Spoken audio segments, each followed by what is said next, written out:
ফরজ গোসল না করে সেহরি খাওয়া যাবে কিনা? মনে করেন রাতের বেলা স্বামী স্ত্রী একত্রে সময় কাটিয়েছেন, এখন ফরজ গোসল করতে লজ্জা লাগে, শরম লাগে, কারণ ফ্যামিলির অন্যান্য মেম্বাররা দেখে ফেললে একটু লজ্জাবোধ হয় অনেক সময়। সেক্ষেত্রে এমত অবস্থায় সেহরি খাওয়া যাবে কিনা ফরজ গোসল না করে?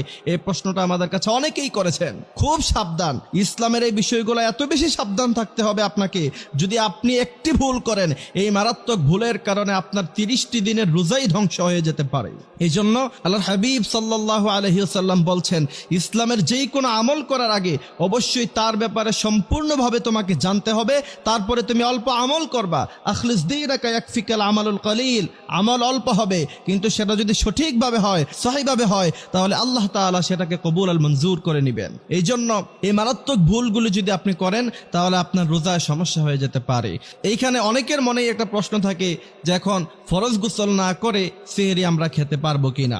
আমাদের দেশে অনেক কুসংস্কার আছে, যেমন ফরজ গোসল হওয়ার পরে, ফরজ গোসল না করা পর্যন্ত সংসারের কাজ করা যায় না, তারপরে হচ্ছে কি খাবার রান্না করা যায় না, তারপরে নিচে কাপড়ের উপর দিয়ে হেঁটে যায়। এগুলি সব হচ্ছে কুসংস্কার।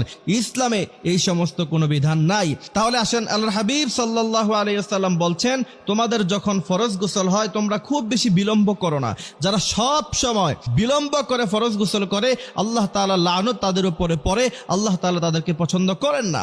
এই জন্য ফরজ গোসলের নিয়ম হচ্ছে স্বামী স্ত্রী যখনই আপনারা একত্রে থাকবেন তখনই ফরজ গোসল সাথে সাথে করে নেওয়া, এটা উত্তম। কিন্তু যদি না করেন, অবশ্যই আপনারা ঘুম থেকে ওঠার পরে সাথে সাথে ফরজ গোসল করে নেবেন। কিন্তু কোনো কারণে যদি আপনি ফরজ গোসল করতে পারেন নাই, সেহরি খাওয়ার সময় চলে যাচ্ছে, অথবা আপনি সেহরি খেয়ে ফেলেছেন, আব্দুল্লাহ বিন বাজ রাহিমাহুল্লাহ তাআলা বলেছেন আপনার রোজা হয়ে যাবে, রোজাতে কোনো সমস্যা হবে না। তারপরে উসাইমিন রাহিমাহুল্লাহ তাআলা উনিও সেম কথা বলেছেন। বড় বড় ইসলামিক স্কলাররা সবাই এ ব্যাপারে একমত, ফরজ গোসল না করেও সেহরি খাওয়া যাবে, এতে কোনো ধরনের কোনো সমস্যা নাই, রোজারও কোনো সমস্যা হবে না। কিন্তু অবশ্যই সেহরি খাওয়ার পরে সাথে সাথে ফরজ গোসল করে তারপরে ফজরের সালাত আদায় করতে হবে। যেই ব্যক্তি রমাদান মাসে রোজা রাখে শুধুমাত্র খালি, কিন্তু সে নামাজও পড়ে না, কোরআন তেলাওয়াতও করে না, অবশ্যই আপনাকে বুঝতে হবে যে তার পরিপূর্ণ রোজার হক কোনো দিন আদায় হয় নাই।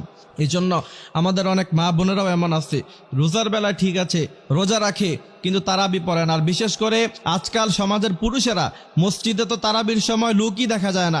প্রথম 10-12 দিন কিছু লোক দেখা যায়, মুসল্লি দেখা যায়, তারপরে আর মুসল্লিদের কোনো খবর নাই, মুসল্লি কোথায় চলে যায়। এরপরে দিন যত গড়িয়ে যেতে থাকে, দিন যত শেষের দিকে যেতে থাকে রমাদানের, তত বেশি মানুষ অবহেলা শুরু করে দেয়। নো, আল্লাহর হাবিব সাল্লাল্লাহু আলাইহি ওয়াসাল্লাম বলেছেন, ওই ব্যক্তি ধ্বংস হয়ে যাক যেই ব্যক্তি রমাদান মাস পেল কিন্তু তার জীবনের সব গুনাহগুলি মাফ করতে পারলো না।